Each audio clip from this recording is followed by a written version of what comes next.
Hello again, movie fans! We're back with another challenging quiz for you to test your cinematic knowledge on. If you think you know everything there is to know about the weird and wonderful world of movies, then you're going to love this. Far out. Coming your way are 10 questions about some of the biggest movies around, both old and new, and if you can get them all right, then you can truly consider yourself a serious movie buff. Make sure you keep your score as you go along, and then leave it in the comment section below. Make sure you tell the truth though, as we're always watching. You said it, man. Nobody with the Jesus. This is the latest edition of Screen Rant's Ultimate Movie Quiz. Let's begin. The brilliant Back to the Future featured, amongst other things, a dog called Einstein, a time-traveling DeLorean, and a padded, burnt orange-down vest. What's with the life preserving? But which related real-life figure did writers Robert Zemeckis and Bob Gale receive a letter from after he saw the movie? Was it A. Bernhard Caesar Einstein, grandson of Albert Einstein, B. John DeLorean, founder of the DeLorean Motor Company, or C. Eddie Bauer, the inventor of the down vest? If you said B, you're off to a good start. The writers of Back to the Future actually received a fan letter from John DeLorean, the man whose company made the DeLorean car that was featured in the movie after it was released, thanking them for immortalizing his car forever. 88 miles per hour!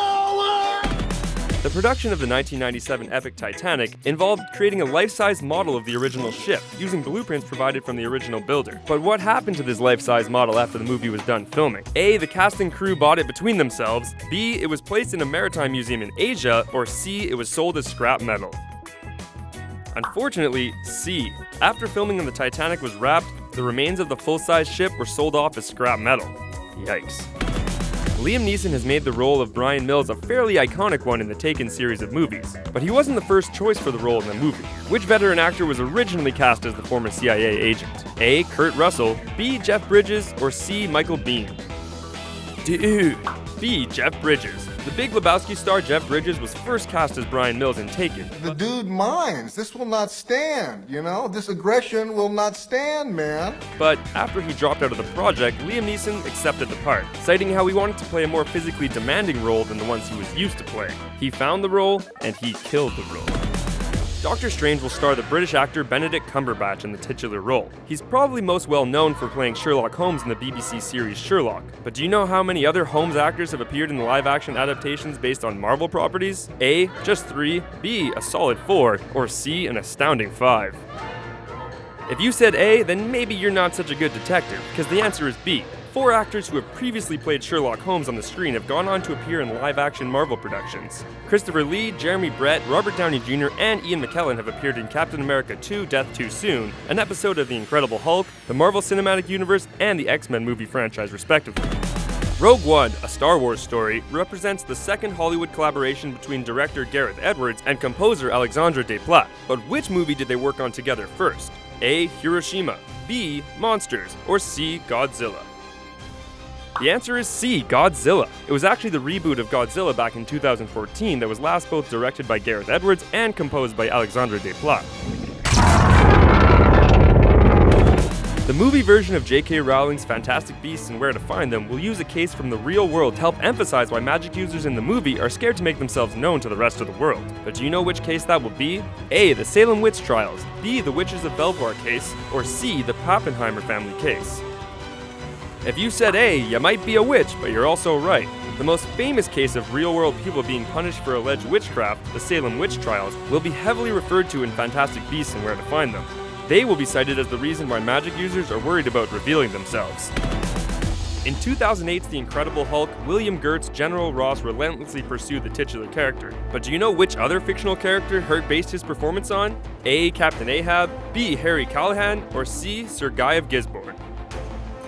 The answer is A, Captain Ahab. William Hurt claimed that he based his performance as General Ross on Captain Ahab, the relentless captain who won't stop chasing after the Hulk of the sea, Moby Dick.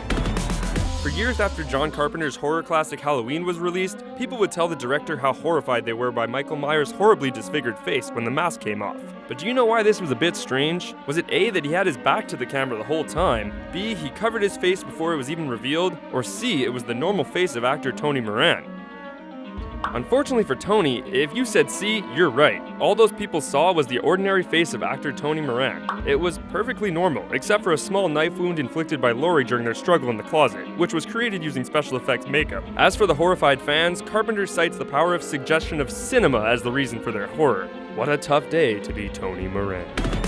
For their epic duel in 2004's Troy, Brad Pitt and Eric Bana didn't use stunt doubles. Instead, they made a gentleman's agreement to pay for every accidental hit, $50 for each light blow and $100 for each hard one. Do you know how much they ended up paying each other? Was it A, Pitt paid Bana $750 and Bana didn't owe Pitt anything?